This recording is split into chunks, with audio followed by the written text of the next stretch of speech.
My husband ran away with my sister, leaving her daughter with me. I always knew something was wrong in the air that Thursday night. It's not one of those things you can explain logically, you know? It's a feminine sixth sense that some women develop after years with someone. The way your body simply feels that something is on the verge of collapse. I had spent the entire day at the advertising agency where I work, and I say work generously, because spending 10 hours pressuring content creators to work miracles with ridiculous budgets is closer to creative torture. My boss, a man who seemed to live in a permanent state of existential crisis, spent the day sending random gifts on Slack while I actually created the campaigns that made the company money. All I wanted was to get home, take off these uncomfortable heels, open a bottle of wine I had saved for a special moment, and watch that Korean drama my friend Marina wouldn't stop recommending. Maybe even ignore my mother's calls asking when I was going to give her grandchildren. My typical Thursday night plan, you know. But when I turned the key in the door of our house, my house, technically, since it was my inheritance money from grandma that paid the down payment, I felt that unease. The silence wasn't the comfortable silence of an empty house. It was a dense silence. A silence that whispered things I didn't want to hear yet. The lights were off. No sound from the TV. No smell of that perfume Sarah, yes, my sister Sarah, used obsessively, an artificial scent that supposedly made her seem sophisticated. And Daniel, my husband, was nowhere to be found. Not in the kitchen with that guilty expression I'd see when he ate my chocolate from the fridge, not in the living room watching soccer, not in the garage tinkering with a project he'd never finish. I called out for him. Your own name sounds strange when you shout it into an empty house. Daniel? Sarah? Nothing. Just the almost ghostly hum of the refrigerator. I threw my purse on the couch, still wearing those damned heels, and that's when I heard it. A muffled cry. My heart simply stopped. It's not a metaphor. In retrospect, at that moment, all I could think was that something was really wrong. Following the sound, I found my niece Maya, 7 years old, curled up in the living room armchair. Her eyes were two irritated reds, hair messy on top of her head, wearing that pink pajama Sarah had bought for her. She looked at me with that look children perfect, completely lost, completely scared. Aunt Lena, her voice was small, broken. Mommy and Uncle Daniel said they'd be back soon. They told me to wait here with you. Something inside me turned inside out. It's not that I didn't suspect anything. Daniel and Sarah had always been close, very close. I thought about it occasionally in the middle of the night, but brushed the thought away like I would an annoying mosquito. Sarah is my older sister, one of those women who was born with that glow that makes men stumble over their own words. Blonde, with that kind of smile that seemed to warn, I'm going to destroy your life, but you'll enjoy it. Daniel, on the other hand, was Daniel. My husband for 8 years. The man I planned to have children with. Or planned. In the past tense. I took Maya's hand and led her to the couch with more care than anyone should have to show a child who had been left alone for hours. Did you eat anything? I asked, trying to sound calm while my insides melted. She shook her head silent. I grabbed my phone with slightly trembling fingers. Nothing from Daniel. Nothing from Sarah. But there was a note, literally a paper note, on top of the kitchen counter, under a cup of cold coffee. The handwriting was Daniel's. Lena, I'm sorry. Really sorry. Sarah and I, well, this shouldn't have happened, but it did. We've been seeing each other these past few months, and we just couldn't stop. She wants to leave here with me. Build a life away from all this. Away from the pressure. The little lies we need to tell. Maya needs stability. You were always the strong one in the relationship anyway. You'll take care of her better than we could. Don't look for us. We need this. Daniel. I read it 3 times. Then 3 more. Waiting for the words to change shape. Waiting for it to make sense. Nothing. The paper fell from my hands. My husband and my sister. Not just a quick and stupid thing. No, this seemed planned. Months, he said. He'd been walking around me for months, putting his hand on my back at breakfast, pretending to understand my day at work, watching shows with me at night while she was already planning to destroy everything. And Maya. My God, Maya. I brought her back to the living room and placed her in front of me, those small little hands still trembling a bit. They're not coming back today, I told her, and I hated every word. Probably not for a while. But you're going to stay with me. Okay. She nodded without really understanding. How could a child understand? That night was like being in one of those disaster movies nobody asks to watch. I put Maya to bed, waited until she fell asleep, and then did what any sensible woman does when her world collapses. I called my best friend Marina. What? She screamed on the phone. Daniel? You're Daniel. My ex-Daniel, apparently, I muttered, already on my 3rd glass of wine. With my sister. My sister Sarah. This is inhumane. Lena, are you okay? Do you need someone? I'm leaving the house now. But no, I didn't want her to come. I wanted to be alone with my wine and my silent fury. The kind of fury that burns slowly in your stomach. Not the kind that screams and breaks things. That would come later. The next day was... Well, it was that situation where you wake up and, for one blessed second, you forget that your world collapsed. Then reality hits again. I woke up to find Maya watching cartoons in the living room, with a bowl of cereal beside her.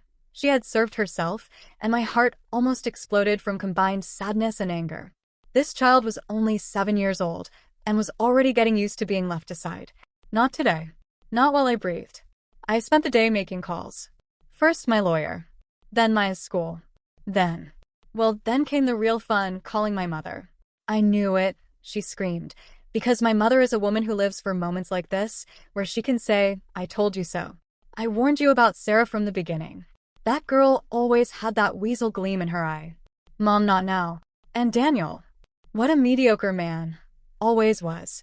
Remember when I hung up. I went back to look at Maya, who was drawing something with crayons on the coffee table. A drawing of a house with green trees and a bright yellow sun in the corner. Children's houses always make it seem like the world is better than it really is. Very pretty, I told her and smiled. One of those smiles that requires all your strength to make. What is it? It's our new house, she said, pointing. You, me, and Sparky. Sparky was a kitten we had gotten the previous Christmas. He was sleeping on the couch, oblivious to the human drama around him. In that exact moment, something inside me crystallized. It wasn't hatred. No, not anymore. It was something stronger. It was purpose. I had a child to raise. I had a life to rebuild. And more than anything, I had a chance to prove that you don't need a man to be complete.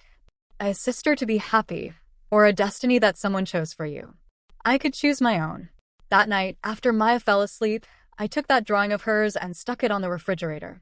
Not because it was beautiful, because it was hope. And in that moment, hope was all I had. But I was determined to make it grow. The first weeks after the disappearance were a blur of legally necessary and emotionally destructive. My lawyer, a man named Robert who seemed to have been born in a suit, was very clear. Technically, Daniel and Sarah could take Maya.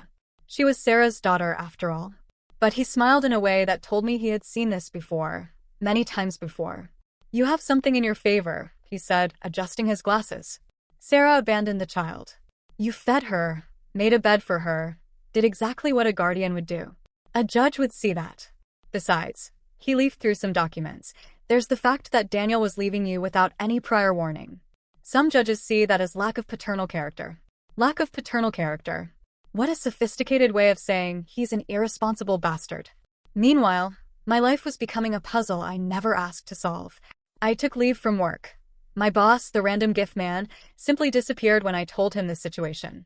Nobody wants to deal with a colleague's divorce drama. It's contagious, apparently. Maya started showing signs. Nightmares. She would ask for her father during dinner, and then cry when someone mentioned her mother. A 7-year-old child processing abandonment is one of the scariest things to witness as an adult. Because there's no right advice. There's no right thing to say. There was only this: you're not alone. You have me. On the second weekend, I took her to a park near the house. There were other parents with children, couples, mostly the classic vision of a family that I now recognized as a well-constructed illusion. A mother with her son was on the swing, laughing in that loose way children laugh when they feel safe. I looked at that scene and felt something break inside me. But then Maya pulled my hand. Aunt Lena, will you come on the slide with me? And I went. Why? Because that was my life now. Slides in parks and empty houses at night, and trying to figure out how to cook meals that don't come out burned. I had always been a career woman. The one who worked late.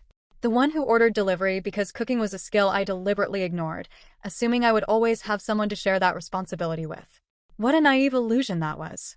I spent the third week figuring out how to make an edible lasagna from YouTube. Maya sat on the kitchen counter, swinging her feet, offering help that consisted mainly of eating raisins from a box. Why didn't you cook before? She asked. That kind of simple question children ask without understanding the weight of what they're asking. Because I was silly, I told her, throwing some sauce in the pan. I thought other people would take care of these things for me. And now I take care of them myself. And I'm learning it's not so bad. That wasn't completely true. It was hard. Very hard. But there was something honest about it. Something my years of marriage didn't have. It was just mine. My effort, my failure, my burned food. The call came on a rainy Wednesday. Unknown number. I almost didn't answer. Lena. The voice was a woman's, not the voice I expected to hear. Who is this? It's Catherine. I was Daniel's teacher in high school. I found your number through a mutual friend. I shouldn't be calling, but I thought you should know something. My stomach plummeted. Daniel and Sarah are in trouble. Well, Sarah specifically. Someone found old photos of them on a dating site, from even before you two got married. And there are conversations. Many conversations about how they planned all of this. My first instinct was to hang up. I didn't want to know. But there was a small part of me, the part that still felt that frozen anger in my chest, that needed to hear. What? They met online. Apparently, Sarah created a fake profile 2 years before you and Daniel got married. There are digital messages of it all. And there's more. She was doing online gambling, had huge debts. It looks like Daniel was financing everything without you knowing. That was too much. That was layers of lies I didn't even know were lies. Why are you telling me this? Because you deserve to know the truth. And because. Catherine paused. Because this isn't your fault. Anyone who sees those messages can tell it was premeditated. Planned. You were a target as much as an unfortunate lover. After I hung up, I sat there for a long time. Just sitting. Processing.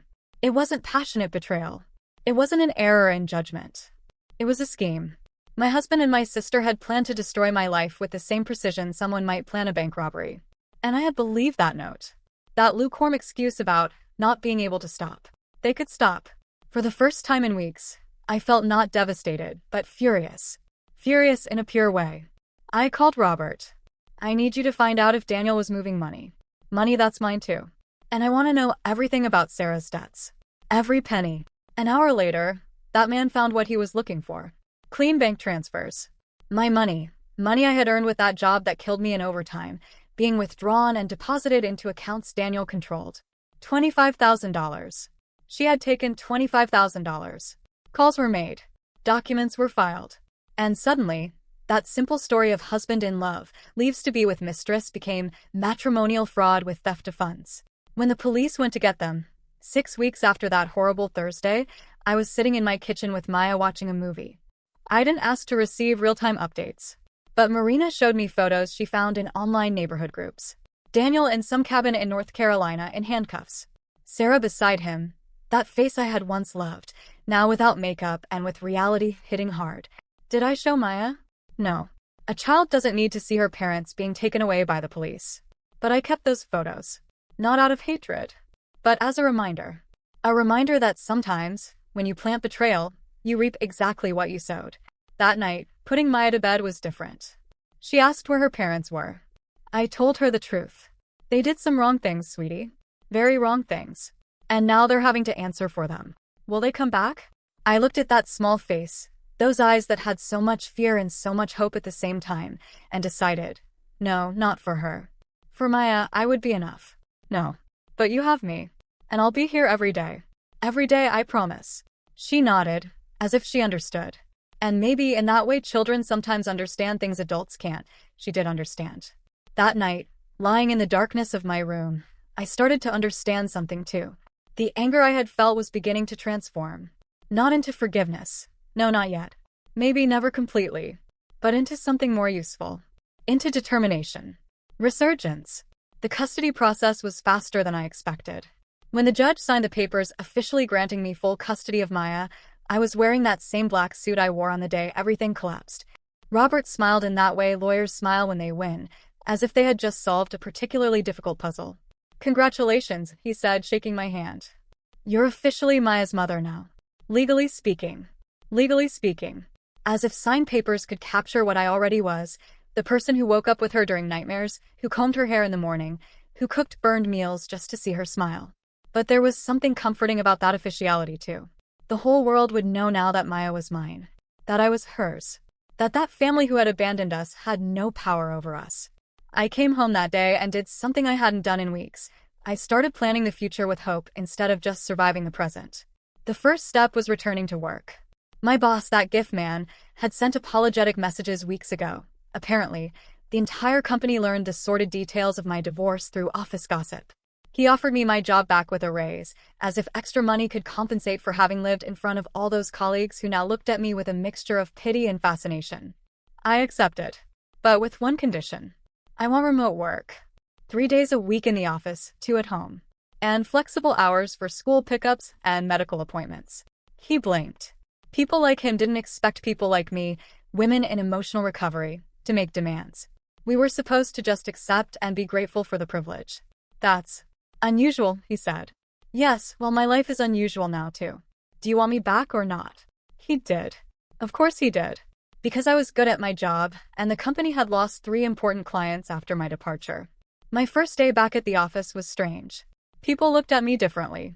Like I was a walking warning about what could happen if you trusted the wrong man. Marina was the only one who hugged me like normal. Well, you look good for someone whose world collapsed, she said, offering me a coffee. It didn't collapse. It just reorganized. She laughed. That's a pretty way to say it. But it was true. In the months that followed, something strange started to happen. Without the daily drama of dealing with a collapsing marriage, without the need to hide my suffering behind smiles at work, I started to discover who I really was. Not Daniel's wife. Not Sarah's sister. Just Lena. I started going to the gym, something I had abandoned years ago when I didn't have time. I discovered I had time now, because I wasn't wasting it trying to maintain the illusion of a perfect marriage. I started reading again. I started going out with Marina, meeting people I didn't know existed, living instead of just existing. And most importantly, I started being a real mother to Maya. She started school a month after custody was officially granted. On the first day, her little eyes were red with nervousness, that school uniform auspiciously large on her. What if nobody likes me? She asked as we got in the car.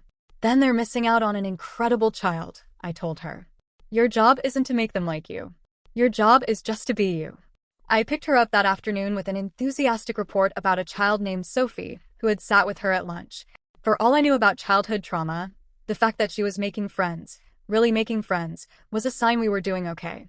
That evening, while doing homework with her at the kitchen table, I asked, "Do you want to talk about your parents now? About what happened?"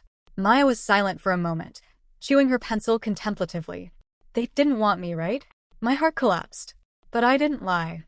They made very bad choices. And those choices meant leaving you. But that has nothing to do with you. Nothing.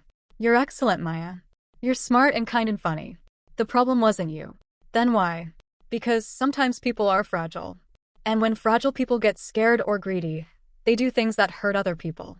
Your parents did that. And that was their choice, not your fault. She nodded, still not completely convinced, but a little closer to it. The months turned into a year. A complete year of Maya's in bed, parent-teacher conferences, small moments that built a life. A year of me discovering I could be strong enough for 2 people. There were difficult moments. At Christmas, when Maya asked if we could send a gift to her mother. On her 8th birthday, when she went quiet because she knew her parents wouldn't call. On random days when something on TV scared her or a comment about families made her remember everything she had lost. But there were also beautiful moments. When she called me Mom for the first time, not as a name, but as a title she had chosen. When she won her drama presentation at school. When she showed me her favorite drawing of our new house still hanging on the fridge, now with more figures added over the months. My professional life also started to change. One of my campaigns went viral, a video about women in recovery that I had created from my own experience, and suddenly, bigger agencies started calling. Offers started coming in. I could leave my job, start my own business, be anywhere.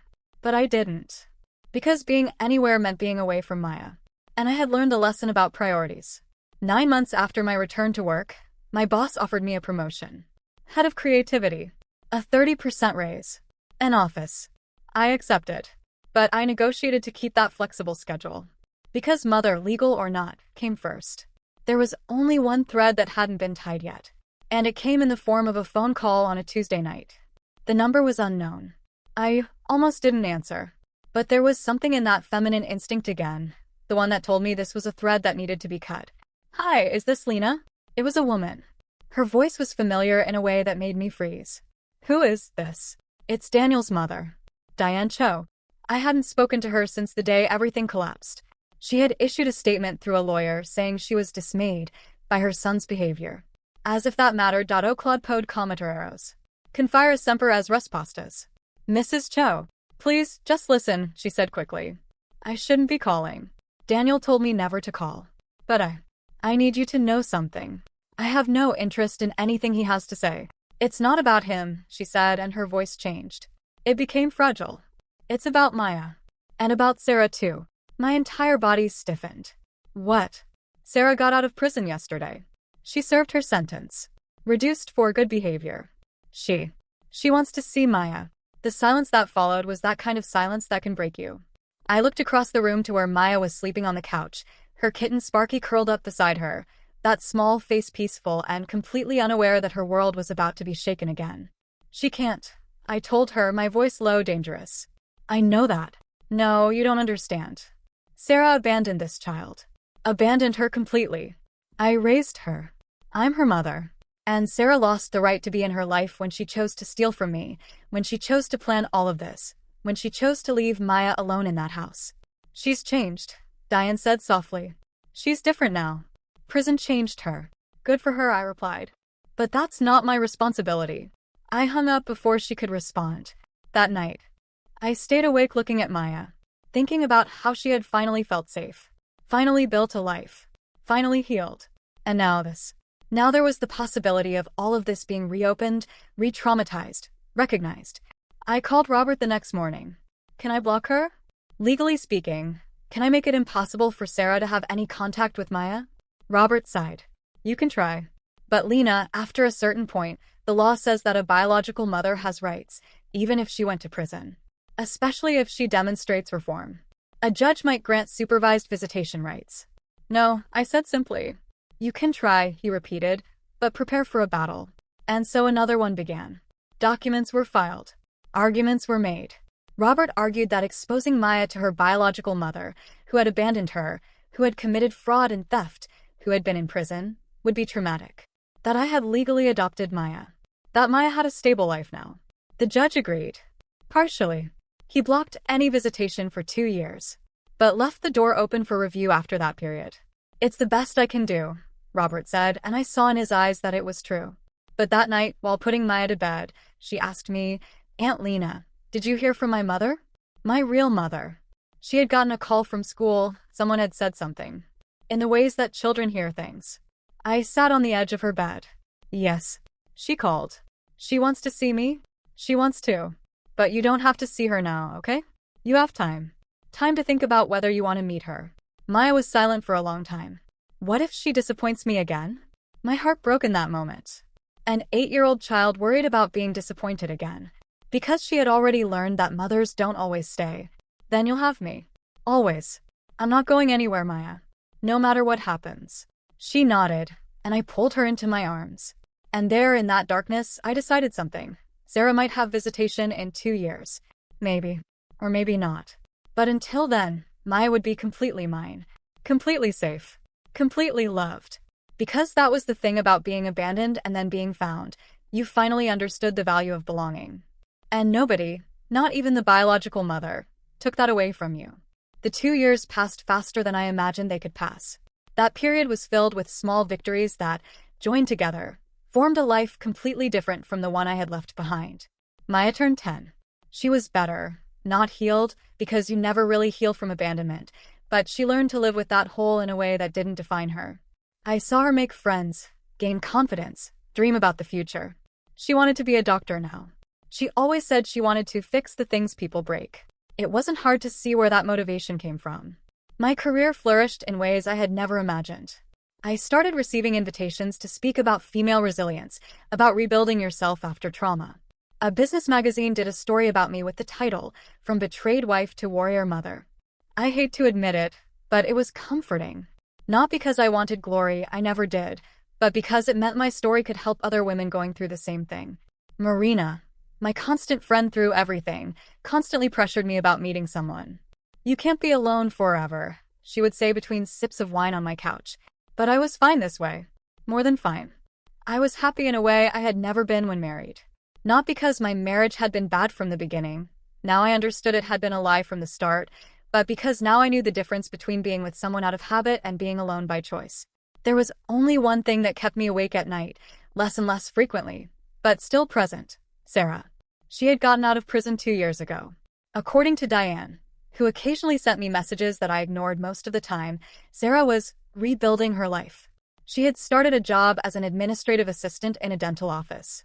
She was renting an apartment. She was in therapy. It was as if they were selling me the idea that Sarah had become a better person. Maybe she had. But I didn't really care. What I cared about was protecting Maya. Until, 3 weeks before the 2-year restriction period expired, I received an envelope at my house. It wasn't from Robert's lawyer. It wasn't a legal document. It was a letter. Handwritten. In handwriting I recognized instantly. My instinct was to throw it away without reading. But there was something that made me stop. Maybe it was that feminine instinct again. Or maybe it was just morbid curiosity. I opened it. Dear Lena, I don't even know where to begin.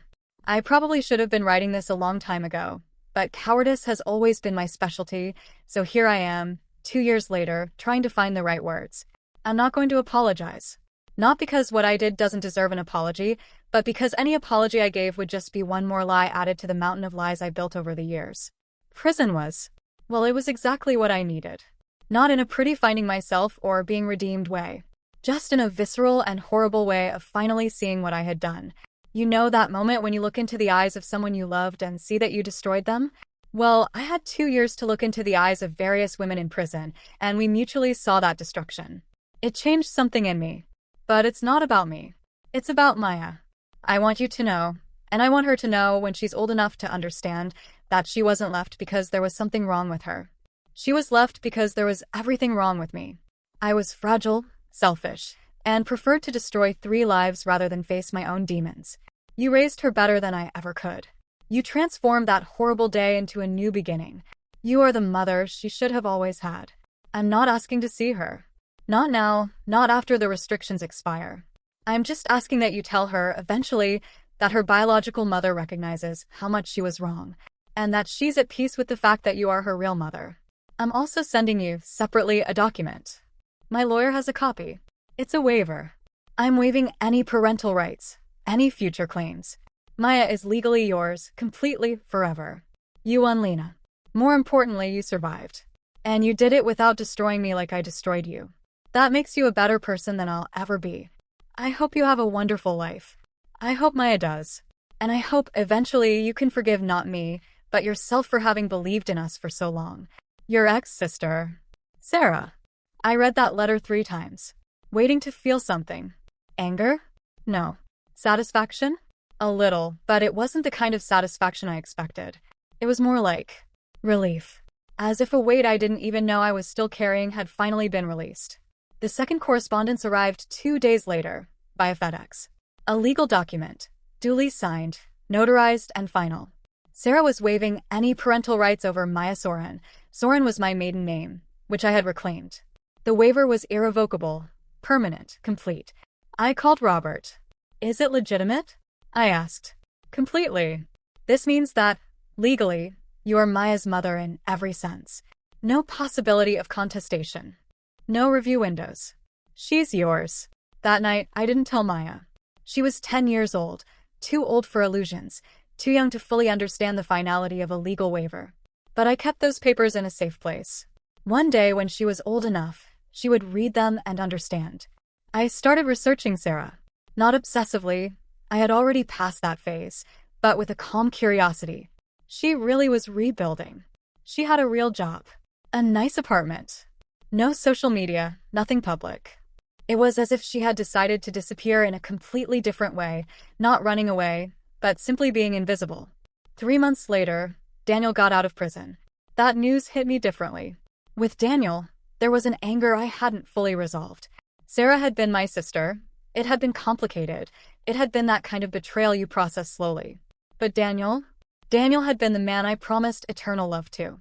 Daniel had been the one who should have been on my side. Marina found me in the office the day I read the news online. Are you okay? She asked, closing the door behind her. He's out, I said simply. She sat down beside me. Yes, I saw. Lena, do you want to do something? Like what? I asked, without sarcasm. Genuinely confused. I don't know. Confront him? Change your ex-husband's status from at large to at much more large because you publicly humiliated him? Despite everything, I laughed. You're a different kind of friend. The best kind, she confirmed. So, what do you want to do? I thought about it. Honestly thought.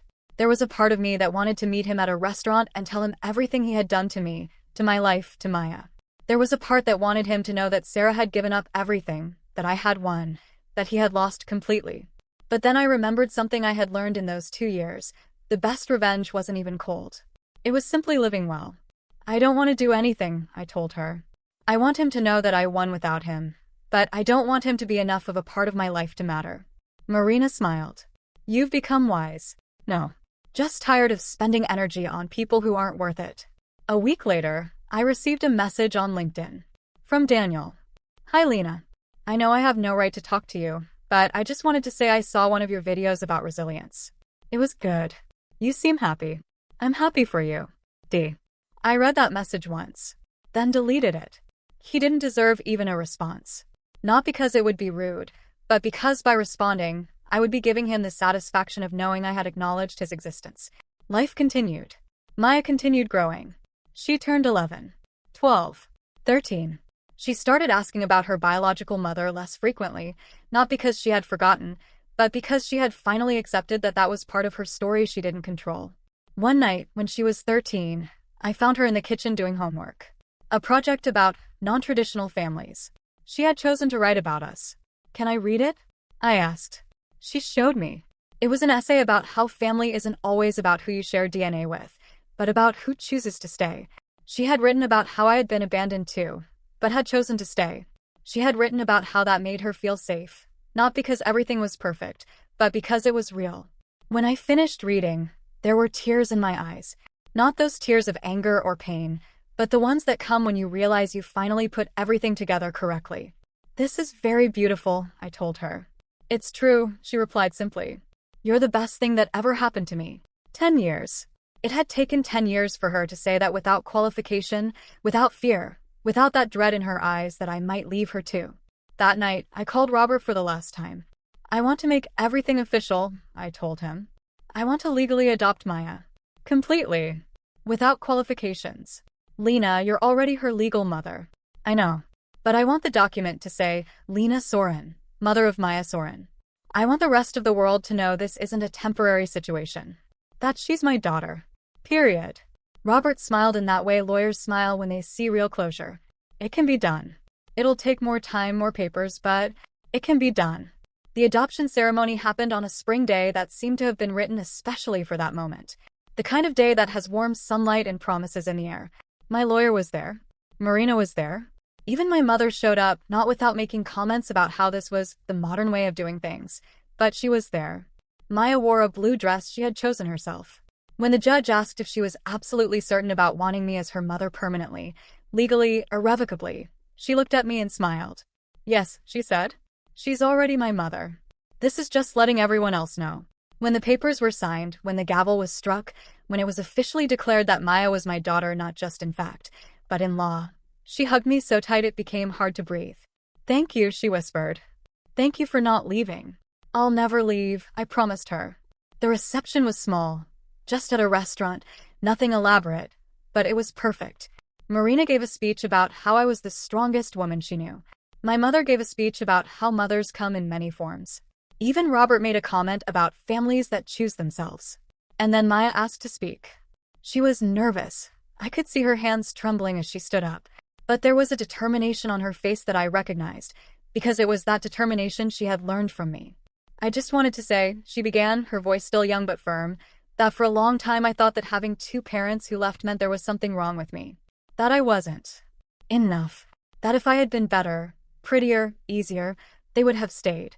My heart tightened. She had never put it into words like that before. But then Lena showed me it wasn't about me. It was about them.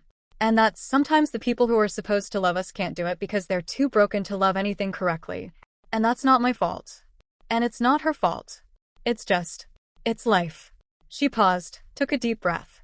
Lena gave me something no one else could give. She gave me the certainty that someone chose me completely. Every day. Without doubts. Without reservations. And that made everything okay. When she sat down, there were few people in the room who weren't crying. Even I, who had cried hundreds of times throughout this journey, was shedding tears again. That night, lying in bed, I thought about everything that had happened. About how a horrible Thursday had led to an extraordinary Monday. About how a broken woman had learned to fix herself while fixing someone smaller. About how the revenge I had imagined I'd want, that grandiose, public, destructive kind, was nothing compared to the satisfaction of simply living well. Sarah had disappeared forever from my life. I didn't know where she was, and truthfully, it didn't matter. Daniel had disappeared too, a ghostly figure who occasionally appeared in online news, trying to rebuild a life after prison, but never really succeeding because reputation is something you can't recover when you built it on lies. But me? I was here. Alive. Thriving. Loved. 5 years later, Maya was graduating from high school with honors. She had already been accepted to 3 universities, all with partial scholarships.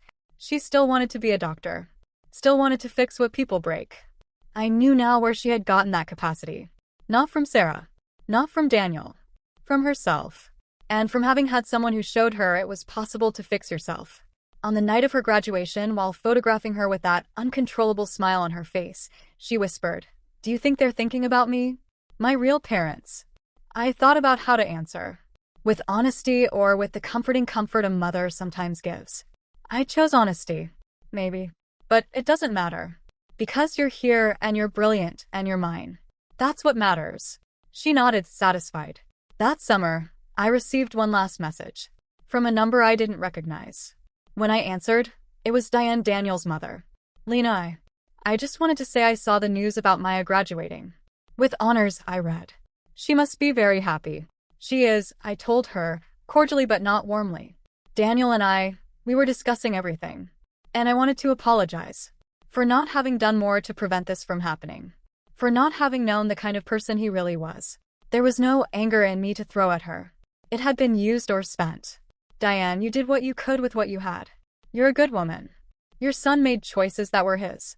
That's very kind of you." "It's not kindness," I told her. "It's just truth. And the truth is that nobody can save anyone except themselves.